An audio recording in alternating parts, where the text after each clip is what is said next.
Guys, oftentimes you might think that the sales data, the holy repository of all your sales data is in the CRM, customer relationship management tool. It might be Salesforce, it might be a Pipedrive, it might be Close.io, Fresh Sales, Zoho, anything for that matter, right? But the fun thing is that if not built cautiously, it so happens that most of your sales data is residing in silos in mailboxes of your users. That's true. That's very, very true. So here in this email, I want to talk two important things to ensure that all data around the customer conversations resides in your CRM and not in silos in the mailboxes, right? So the first thing is the importance of building processes. Look at it this way.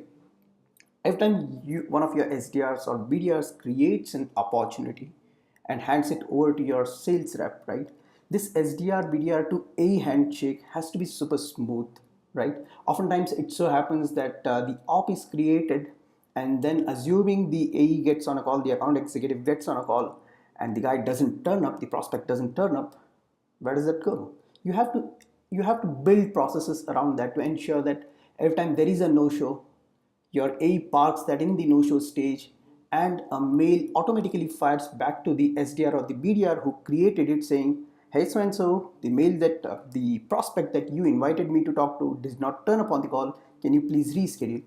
You don't want to have this oral communication, the chat or on an email conversation. This has to be all automated. It's so easy to build, and oftentimes I've noticed a lot of companies, a lot of orgs don't have these processes where individuals are talking to individuals, while there is a system, there is an automation that can be built around this process. Also look at it this way, right? Every time you want or you seek help of your boss on a deal, or for that matter you want, it's a technical call, you want one of your solutions architects to be on the call, you'll note that oftentimes these invitations are ad hoc, most probably via a chat or an email requesting for the person to hop on to call.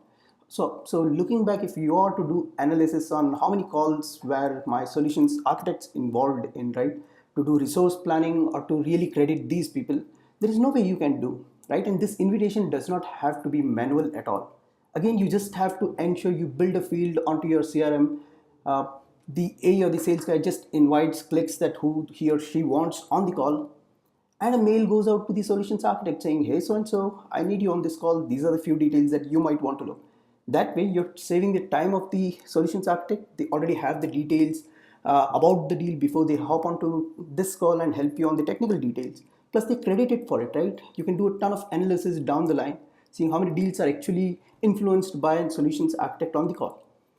So these two being said, again, one more thing I noted down I wanted to really talk is use of chatter on Salesforce. I don't know if that feature is available across different CRMs, but my exposure is to Salesforce. So people again often chat off the line. When I say off the line, it's either mailboxes or chats, and not on the CRM itself, right? I'd encourage that you ask your users to discuss everything about the deal on the chatter. This is super important for two reasons. Assume there is a deal that one of your A's or sales guys closed last year, and you want to revisit this deal. How are you going to find any details about this deal? What the conversations happened if a ton of that happened on the mailboxes, and assume this A who closed the deal is no longer with you? So you'd have to go back, open that mailbox, all the archived mailboxes, check what the conversations were. I can see hours of effort going into that, while this all conversation can be on the deal itself, right? And while you're building processes, it's always so easy as a sales ops guy to get all pumped up, excited to build processes. So the rule of thumb is do not build processes and ask people to use it, but build the processes around people, so that really helps your users, right? And the second thing I really wanted to talk about is crediting. Wherever a deal is closed, crediting all the people involved is so very important. So one more thing, again, I encourage you, if you're on Salesforce or any other CRM, I'm pretty sure every other CRM must have this capability.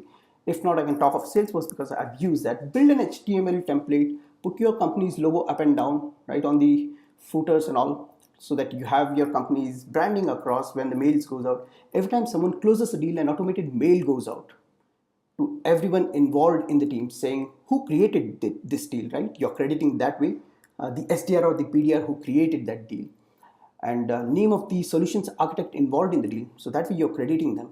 Was this deal coming from a paid or an organic channel? If it was an inbound one, that way you're crediting your marketing team. Include some other important details, right? Why we won the deal. Maybe your customer got on to using your product because they really loved the support that they got.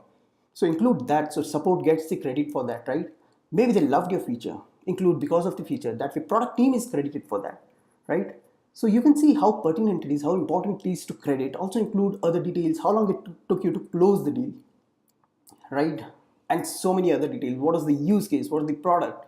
What landing page they came from? There is so many details that you really could use, and use that as a mail chain. And once that goes out, include everyone in the loop. And this the A just has to close the deal, and an automation will take care. Once you have built this one, it goes out to all the people, crediting them for it, right?